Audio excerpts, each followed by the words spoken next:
एक ऐसा शख्स जो राजा की पीठ पीछे उनकी पत्नियों के साथ रातें रंगीन करता था। फिर 1 साल बाद पकड़े जाने पर राजा ने उसे कौन सी सजा दी और वहां से छूटकर उसने राजा को कैसे मारा, देखे इस वीडियो में। दोस्तों, ये बात है 13वीं शताब्दी की, जब पूरा ऑटोमन एम्पायर कई सारी परेशानियों का सामना कर रहा था, जैसे कि समुद्री लुटेरे, व्यापारियों की आए दिन हत्या और आपसी युद्ध।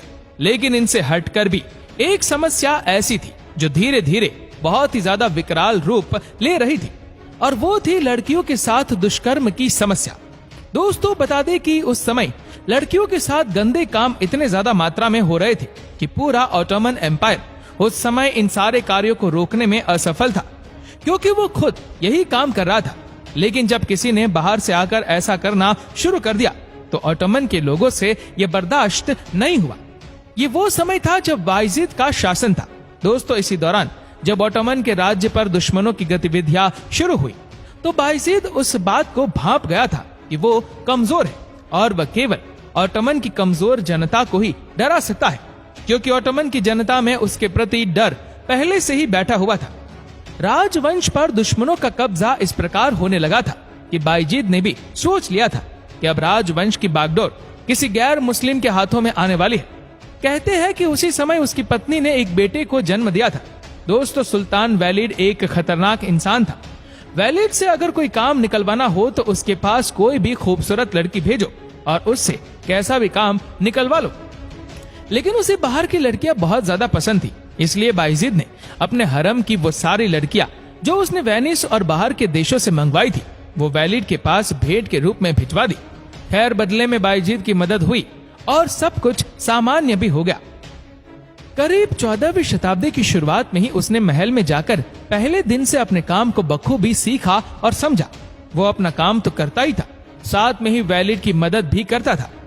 दोस्तों, जब से अनातोलिया के महल में सैल्वी आया था तब से वैलिड को अनातोलिया के महल की चिंता कम रहने लगी थी, क्योंकि उसे सैल्वी पर पूरा भरोसा था।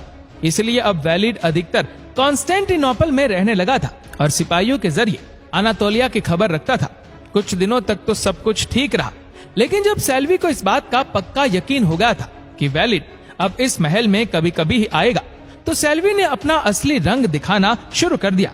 वो दिन भर तो काम करता रहता है, लेकिन रात होते ही वे अपने असली रंग में आ जाता है और जिन कमरों में सुल्तान यानी कि वैलिड की कुछ बीवी और रखेल रहती थी वहां पर घूमता था। सैल्वी उन कमरों में झांकने की कोशिश करता और देखता कि वो क्या कर रही है, और महल में सिपाहियों इसलिए उसे कुछ नहीं कहते थे, क्योंकि वो जानते थे कि वैलिड ने ही उसे यहाँ गवर्नर के पद पर रखा है। एक रात टहलते टहलते सैल्वी को काफी देर हो गई। सुबह के करीब 3 बजे उसने ध्यान दिया कि कुछ लड़कियां जो कि वैलिड की रखेल थी वो अपने कमरे में काफी हंस रही है और जोर जोर से बातें कर रही है कि आज तो मजे होंगे, इनाम मिलेंगे और कई दिनों की थकान मिट जाएगी। ये बात सैल्वी को कुछ समझ नहीं आई और वो कमरे के पास गया और झांकने की कोशिश की। उसने देखा कि अंदर करीब 8 से 10 लड़कियां बिना कपड़ों के बैठी थी और एक दूसरे के शरीर पर चंदन रगड़ रही थी। वो चंदन इतना खुशबूदार था कि उसकी महक लगते ही सैल्वी का मन ऐसा किया कि मानो अभी वो कमरे के अंदर कूद ही जाएगा। लेकिन उसने अपने आप को जैसे तैसे रोका और बातों को सुनने लगा। उनकी बातों को सुनकर उसे लगा कि आज वैलिड आने वाला है। इतना सुनते ही वह कमरे के पास से जाने लगता है। तभी एक लड़की जो कि उन सब लड़कियों में सबसे पुरानी थी वो सैल्वी को जाते हुए देख लेती है, लेकिन उस समय वो सैल्वी से कुछ नहीं कहती। इसके कुछ घंटे बाद करीब सुबह के 10 बजे वैलिड का महल में आगमन होता है। महल में आते ही उसने सबसे पहले सैल्वी से मुलाकात की और उससे पूछा कि काम करने में उसे कोई दिक्कत तो नहीं होती। इस पर सैल्वी ने उसे हंसकर जवाब दिया कि उसे कोई दिक्कत नहीं है। इसके बाद तुरंत वैलिड अपने रखेलों के पास चला गया और करीब 4-5 घंटे बाद कमरे से निकलकर महल की छत पर आ गया और वहां पर कुछ देर घूमने के बाद फिर से वो कमरे में चला गया और रात भर मजे लेने के बाद वह सुबह सैल्वी से मिला और अपने दूसरे महल के लिए रवाना हो गया। सैल्वी ने इस बीच एक चीज ध्यान से नोटिस की कि वो अपनी बीवियों के कक्ष में नहीं गया और ना ही उन्होंने उसे बुलाया।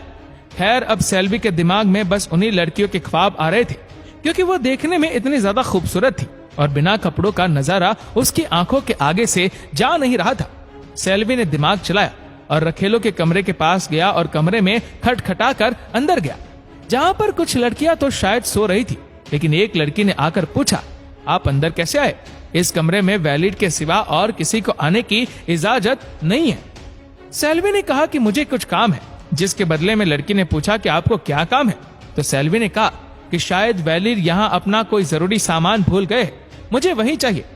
ये कहने पर वो लड़की इतना जोर से हंसी और कहने लगी कि तुम झूठ बोल रहे हो, और अब ये बताओ कि तुम आए क्यों इस कमरे में? अपना मकसद बताओ मुझे, क्योंकि वैलिड का सामान अगर छूट गया होता तो भी वो इस कमरे में नहीं आते।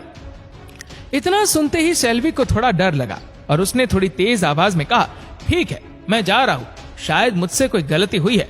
सेल्वी चलने के लिए मुड़ा तो उस लड़की ने जल्दी से कमरे का दरवाजा बंद कर लिया और उससे चिल्लाकर पूछा कि तुम यहाँ क्यों आए थे? उस लड़की का ये रूप देखकर सेल्वी को डर लग गया और उसने सीधा कह दिया कि उस दिन मैंने तुम लोगों को बिना कपड़ों के देखा था, तब से मेरे दिमाग में बस यही बात चल रही थी कि मैं तुम्हारे पास आऊं। लड़की के चिल्लाने की वजह से उसकी सारी सहेलियां उसके पास आ गई थी। तभी उन लड़कियों को पता था कि अब सेल्वी के साथ क्या करना है। सेल्वी तो पहले से ही घबराया हुआ था। तभी उन लड़कियों ने उसे पकड़कर अपने बिस्तर पर लेटा दिया। सेल्वी कुछ समझ ही नहीं पा रहा था कि तभी एक लड़की सेल्वी के ऊपर चढ़ गई। सेल्वी को अब सब कुछ समझ में आ चुका था। सेल्वी अभी जवान था, इस वजह से उसने वहां मौजूद सभी लड़कियों से बारी बारी करके मजे किए।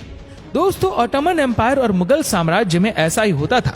अगर किसी लड़की को कोई मर्द अकेले में मिल जाता था तो वह मर्द को पूरा निचोड़ लेती थी, क्योंकि उन्हें इतनी बंदिशों में रखा जाता था कि उन्हें बस आजादी दिखती थी।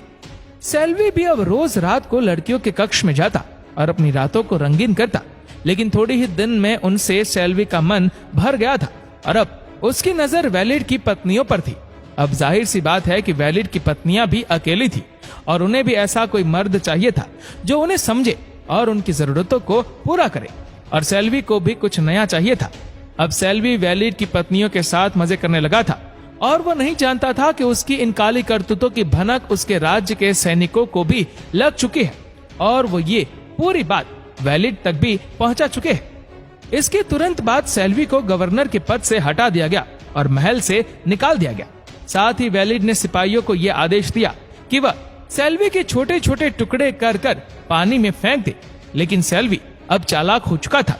उसने सोने की अशर्फिया देकर सिपाहियों से अपनी जान बचा ली और इसके कुछ समय बाद ही करीब 1403 में ही बायजीद की मृत्यु हो गई थी, जिसके बाद सेल्वी ने अपने भाइयों मोहम्मद सेल्वी, मूसा सेल्वी और सुलेमान सेल्वी से ऑटोमन के सिंहासन के लिए लड़ना शुरू कर दिया था। सेल्वी ने अपने दो भाइयों मोहम्मद और मूसा को तो हराकर उनसे उनका पूरा राज्य छीन लिया था, लेकिन सुलेमान को वो नहीं हरा पाया क्योंकि उसके साथ वैलिड था। अब उसे पता चल चुका था कि सेल्वी अभी भी जिंदा है और वो उसे किसी भी हाल में मारना चाहता था। लेकिन तभी सेल्वी ने चालाकी दिखाई और वैलिड की पत्नी का सहारा लिया और उसे वैलिड को जहर देकर मारने के लिए कह दिया। उसके बाद वैलिड की पत्नी ने वैलिड को धोखे से जहर देकर मार दिया। सेल्वी अब वैलिड की सभी बीवियों को अपने साथ रखने लगा था।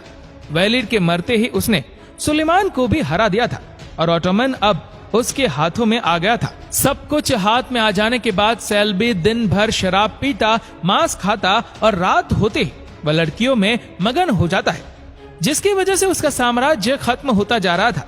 तभी वैलिड की बीवी ने देखा कि सेल्वी की वजह से सब कुछ नष्ट हो रहा है, जिसके बाद उसने धोखे से उसे भी जहर देकर हमेशा हमेशा के लिए सुला दिया और वैलिड की जो बाकी बीवियां थी उन्हें भी मरवा दिया, ताकि कल को राज्य के लिए वो उसके रास्ते का कांटा ना बने और वो खुद ऑटोमन एम्पायर की क्वीन बन जाए। आपको ये कहानी कैसी लगी हमें नीचे कमेंट करके जरूर बताएगा और इस वीडियो को आप अपने तक सीमित ना रखें। जितना हो सके इस वीडियो को शेयर करें फेसबुक पर, व्हाट्सएप पर, यूट्यूब पर और ऐसी ही और भी इंटरेस्टिंग वीडियोस को फेसबुक पर देखने के लिए हमारे पेज को आज ही फॉलो करें। धन्यवाद।